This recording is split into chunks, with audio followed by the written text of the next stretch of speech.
कहते हैं कि हर इंसान को अपने किए हुए पापों की सजा जरूर मिलती है। इस संसार में एक न एक दिन उसे अपने पापों का हिसाब जरूर चुकाना पड़ता है। वो एक घना जंगल था। शरीर का खून जमा देने वाली ठंडी हवा चल रही थी।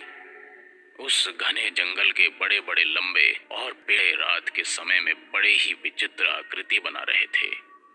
ठंडी हवा की रफ्तार से ऐसा प्रतीत हो रहा था मानो कि कुछ समय बाद उस जंगल में कोई भयानक तूफान आने वाला हो। एक लग्जरी कार उस घने जंगल की सड़क को चीरती हुई दौड़ती चली जा रही थी। उस कार के अंदर दो लोग सवार थे, चार्ल्स और राहुल।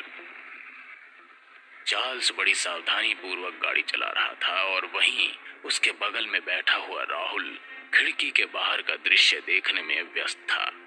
वैसे तो राहुल एक बहुत ही बहादुर किस्म का व्यक्ति था, मगर इस समय उसके चेहरे पर डर के साए साफ साफ दिखाई दे रहे थे।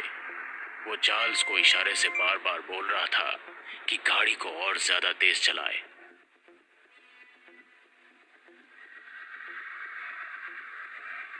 राहुल के बार बार बोलने पर चार्ल्स ने अपनी गाड़ी की स्पीड तेज कर दी थी, मगर रात के समय में वो ज्यादा गाड़ी की स्पीड तेज नहीं कर सकता था। राहुल का बार बार तेजी से गाड़ी चलाने का इशारा करना चार्ल्स का ध्यान भटका दे रहा था। इस बार भी राहुल ने चार्ल्स को गाड़ी तेज चलाने का इशारा किया ही था कि तभी कार अचानक झटके देते हुए रुक गई। चार्ल्स को ऐसा लगा मानो किसी अदृश्य शक्ति ने उसकी कार के स्पीड ब्रेक लगा दिए हों। अगर चार्ल्स गाड़ी चलाने में निपुण ना होता तो अब तक तो गाड़ी पलट जाती। गाड़ी के अचानक इस तरह रुकने से चार्ल्स और राहुल बाहर निकल कर आए। उन दोनों ने देखा कि गाड़ी के चारों टायर फटे हुए थे। कड़कती हुई सर्दी में भी उनके माथे से पसीने की बूंद टपकने लगी। वो दोनों कार के चारों टायरों को हैरत भरी नजरों से देख रहे थे, मानो कि उन्हें विश्वास ही नहीं हो रहा था कि एक साथ गाड़ी के चारों टायर कैसे पंचर हो सकते हैं। जबकि रोड बिल्कुल साफ और चिकना पड़ा था। वो दोनों ये सारी बातें गहराई में सोच ही रहे थे कि तभी अचानक उन दोनों को ऐसा लगा जैसे कि कोई बहुत टाइगर की रफ्तार से उनके सामने से निकलकर जंगल के अंधेरे की गहराइयों में खो गया। उन दोनों का ध्यान कार के टायरों से तुरंत हटकर जंगल की ओर जाने वाले उस अदृश्य प्राणी की तरफ लग गया। कोई तो था जो बड़ी फुर्ती से उन दोनों के सामने से निकलकर अंदर गया था। अब दोनों के चेहरे की लकीरें साफ साफ झलकने लगी। वो सोचने लगे, इस घने जंगल में क्या वो सुबह तक जीवित भी रह पाएंगे या नहीं, क्योंकि जंगल बहुत घना था और दूर दूर तक आबादी का कोई नामो निशान नहीं था। अचानक उन दोनों को जैसे कुछ याद आया। उन दोनों ने अपनी जेब से तुरंत मोबाइल निकाल लिए, मगर मोबाइल की स्क्रीन को देखकर उनके चेहरे और ज्यादा निराश हो गए, क्योंकि मोबाइल की स्क्रीन पर नेटवर्क का नामो निशान ही नहीं था। वो किसी को मदद के लिए कॉल भी नहीं कर सकते थे। चारों ओर अजीब सा कोहरा छाने लगा था। इसी कोहरे के बीच अचानक चार्ल्स की नजर जंगल के बीचों बीच बने हुए एक बहुत बड़े मेंशन हाउस पर चली गई।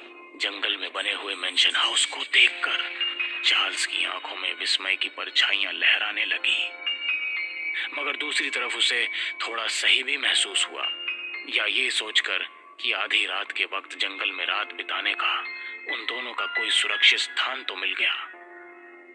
चार्ल्स ने राहुल की ओर देखकर कहा कि हम दोनों को रात उस मेंशन हाउस में गुजार लेनी चाहिए। सुबह हम किसी को भी मदद के लिए बुला सकते हैं।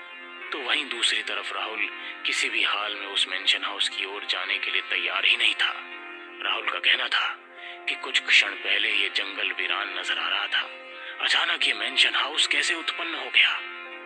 राहुल की बात सुनकर चार्ल्स राहुल के कंधे पर हाथ रखते हुए बोला कि हो सकता है कि ड्राइविंग की वजह से हम दोनों इस मेंशन हाउस को ना देख पाए हों। जो भी हो, हमारे पास उसके अंदर जाने के अलावा और कोई रास्ता नहीं है। अगर हम दोनों उस मेंशन हाउस के अंदर नहीं गए तो यहाँ पर कुछ भी हो सकता है। चार्ल्स की बात में राहुल को दम नजर आया। राहुल ने मेंशन हाउस की ओर जाने की हामी भर दी। वो दोनों धीरे धीरे कदमों से उस मेंशन हाउस की ओर बढ़ने लगे, मगर जैसे जैसे उनके कदम बढ़ रहे थे उन दोनों को अपना दिल डूबता हुआ सा महसूस हो रहा था। पता नहीं क्यों उसे वो मेंशन हाउस उन्हें बहुत ही जाना पहचाना मालूम पड़ रहा था। कुछ ही समय बाद वो दोनों मेंशन हाउस के अंदर खड़े हुए थे कि उन दोनों ने देखा कि उस मेंशन हाउस की दीवारों पर बड़े बड़े चीते की खालें टंगी हुई थी और वहां आसपास सन्नाटा पसरा हुआ था। वो हाउस अंदर से पूरी तरह से खाली नजर आ रहा था। तो वहीं दूसरी तरफ उस मेंशन हाउस के हॉल में बने हुए आतिशदान में लकड़ियां जल रही थी, जो ये बता रही थी कि ये मेंशन हाउस पूरी तरह से खाली नहीं है, कोई ना कोई यहाँ पर जरूर है। राहुल और चार्ल्स आतिशदान के करीब जाकर बैठकर अपने हाथ सेकने लगे। दरअसल चार्ल्स और राहुल कोई आम व्यक्ति नहीं थे, बल्कि वो दोनों एक जासूस थे। और तो और वो दोनों इस देश में भी नहीं रहते थे। कल रात उन दोनों के पास उनके ही किसी एजेंट का कॉल आया। उस एजेंट ने उन दोनों को अर्जेंट इसी जंगल के आसपास बुलाया था, मगर अपनी मंजिल तक पहुंचने से पहले ही उनकी कार के चारों टायर पंचर हो गए और इस वक्त वो दोनों जंगल के सन्नाटे में बने हुए उस मेंशन हाउस के अंदर आतिशदान में अपने हाथ ताप रहे थे। उन दोनों को भूख भी लग रही थी। राहुल चार्ल्स से खाने को लेकर कुछ कहने ही वाला था कि तभी उन दोनों के कानों में सीढ़ियों से किसी के नीचे उतरने के कदमों की आहट सुनाई दी। वो दोनों खड़े होकर तुरंत सीढ़ियों की ओर देखने लगे। उन दोनों ने देखा कि एक सुंदर महिला मुस्कुराती हुई एक छोटी बच्ची के साथ उन दोनों की ओर ही चली आ रही थी। उस सुंदर महिला ने ब्लैक कलर की नाइटी पहन रखी थी और उसके ठीक बगल में एक 10 वर्षीय लड़की जिसने एक ब्लैक कलर की मोटी जैकेट पहन रखी थी, उन दोनों को देखकर मुस्कुराने लगी। कुछ ही देर में वो महिला अपनी बच्ची के साथ चार्ल्स और राहुल के सामने खड़ी हो गई और उन्हें सवालिया नजरों से देखने लगी। चार्ल्स ने मुस्कुराते हुए उससे कहा कि वो दोनों मुसाफिर हैं। अचानक रास्ते में उनकी कार खराब हो गई। सर्दी और जानवरों से बचने के लिए वो दोनों इस मेंशन हाउस के अंदर चले आए। चार्ल्स की बात सुनकर वो सुंदर महिला बड़े ही अजीब रहस्यमयी अंदाज में मुस्कुराती हुई बोली कि तुम दोनों ने अच्छा काम किया, हमें एक दूसरे की मदद करनी चाहिए। राहुल ने उस महिला को बताया कि उन दोनों को बहुत तेज भूख लगी है। राहुल की बात सुनकर उस सुंदर महिला ने सामने की ओर इशारा और उन दोनों ने देखा कि उस हॉल में एक बड़ी सी डाइनिंग टेबल सजी हुई रखी है।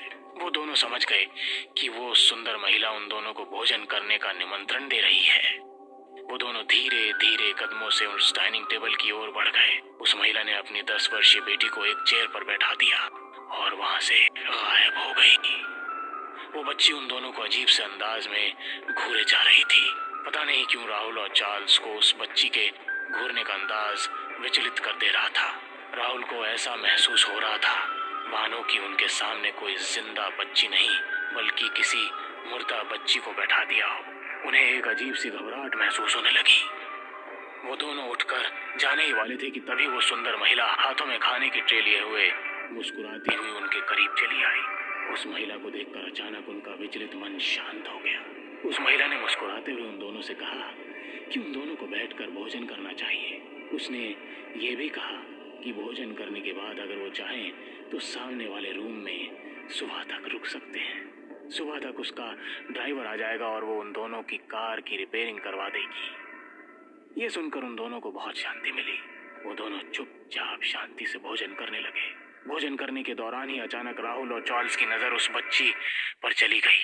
उस बच्ची को देखकर उन दोनों की आंखें दहशत और डर से फटी की फटी रह गई। उन दोनों ने देखा कि उस बच्ची का चेहरा पूरी तरह से काला पड़ चुका था और उसकी आंखों से खून टपक रहा था। ये देखकर उन दोनों की चीख निकल गई। अचानक उन दोनों के कानों में किसी औरत की गुर्राहट भरी हंसने का स्वर टकराया। उन्होंने देखा कि वो सुंदर महिला एक बहुत ही भयानक रूप में परिवर्तित हो चुकी थी। तभी कोई टाइगर की रफ्तार से उनके सामने आकर खड़ा हो गया। व्यक्ति को देखकर उनके बदन में डर की कंपकपी छूटने लगी। वो व्यक्ति कोई और नहीं बल्कि उनका पुराना साथी टाइगर था। वही टाइगर जिसे राहुल और चार्ल्स ने धोखे से मार दिया था। राहुल और चार्ल्स ने जैसे ही अब उस सुंदर महिला और उस बच्ची को देखा, उन्होंने देखा अब उनके सामने उनके भयानक चेहरे टाइगर के की पति पत्नी और बच्ची के रूप में परिवर्तित हो गए। ये देखकर उनके होश उड़ गए।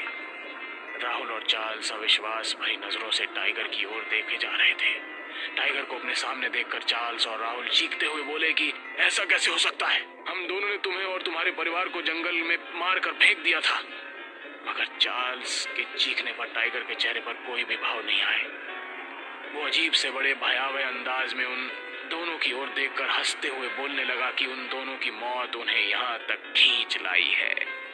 उन दोनों को याद आ गया कि उन दोनों ने टाइगर और उसके परिवार को मारकर इसी जंगल के आसपास कहीं फेंका था, कि उस समय इस मेंशन हाउस का कोई वजूद ही नहीं था। वो दोनों समझ गए कि वो एक भूतिया मेंशन हाउस और मरे हुए लोगों में फंस गए हैं, जिन्हें उन दोनों ने ही मारा था। अचानक टाइगर का चेहरा देखते ही देखते बेहद भयानक हो गया। वो तीनों अपने भयानक चेहरे लेकर बुरी तरह से राहुल और चार्ल्स के सामने चीखने लगे। उनकी चीखों का शोर इतना ज्यादा था, उन दोनों ने अपना कान बंद कर लिए। उनकी चीखों में एक अजीब सी विचित्रता थी। जैसे तीनों अपने भयानक चेहरे और बड़े भयावह मुंह से चीखते जा रहे थे, राहुल और चार्ल्स को ऐसा महसूस हो रहा था जैसे कि उनके शरीर से कोई उनका रक्त खींच रहा हो। कुछ ही समय में दोनों मृत होकर उस मेंशन हाउस की जमीन पर गिर गए। दरअसल चार्ल्स, राहुल और टाइगर तीनों रॉ एजेंट ही थे और तीनों आपस में गहरे दोस्त भी थे।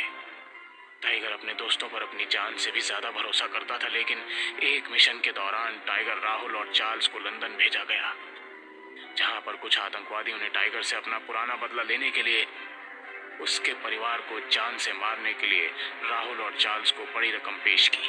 वो दोनों लालच में आ गए और दोनों ने बहुत निर्दयता के साथ टाइगर की पत्नी और 10 वर्षीय बेटी की हत्या कर दी। हत्या करने के दौरान टाइगर अचानक वहां पर पहुंच गया। भेद खुल जाने की वजह से अचानक उन दोनों ने धोखे से टाइगर के ऊपर भी गोली चला दी। टाइगर अपने परिवार सहित मारा गया। मगर कहते हैं कुछ लोग मर के भी नहीं मरते। टाइगर और उसके परिवार के साथ कुछ ऐसा ही हुआ। उन तीनों की आत्माएं देश के गद्दारों से बदला लेने के लिए तड़प उठी और आखिरकार नियति राहुल और चार्ल्स को उनकी ओर खींच ही लाई। इन फॉरेस्ट ऑफिसर को राहुल और चार्ल्स की लाश उस घने जंगल में मिली, मगर वहां मेंशन हाउस का कोई नामो निशान मौजूद नहीं था। एक फॉरेस्ट ऑफिसर बड़ी हैरत भरे अंदाज से दूसरे फॉरेस्ट ऑफिसर से बोला कि ये तो वही जगह है जहां पर टाइगर और उसके परिवार को मारकर डाल दिया गया था। टाइगर और उसके परिवार ने देश के गद्दारों से बदला लिया था। अब उन तीनों की आत्माएं मुक्त हो चुकी थी और राहुल और चार्ल्स की आत्माएं अपनी मंजिल यानी कि नर्क में पहुंच चुकी थी।